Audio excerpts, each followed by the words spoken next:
Okay, get to go inside the Sunderland flying boat. World War II.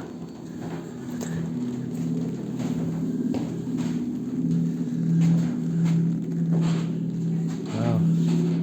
You are now in the cockpit compartment. Bombs would have been stowed in the racks, and the hatches marked parachute exit would be tightly shut. These hatches doubled as an escape route for the crew if the aircraft had to be abandoned. High on both sides you can see the bomb racks for up to 1 ton of bombs, depth charges or mines to be carried on each control. You can see depth charges have been cranked out onto the carriage as they would be. So they get wheeled out from here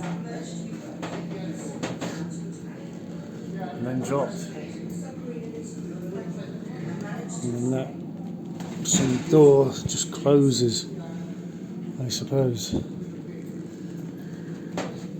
average time per patrol my father spent on the Sunderland was It's 8 actually hours. quite horrible. With some patrols lasting over 13 hours.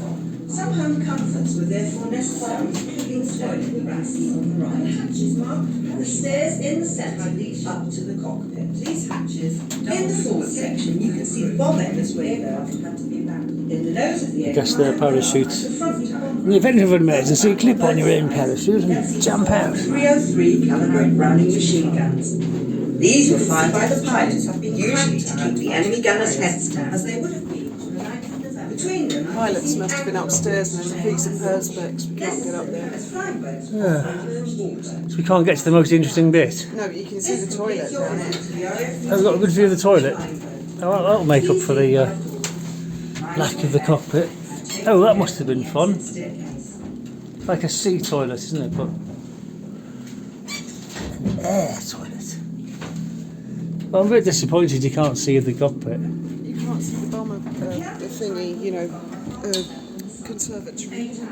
Well, he's in there. Navigator. He's in there. No, that's the pilot, but there's another dude at the front in a bubble.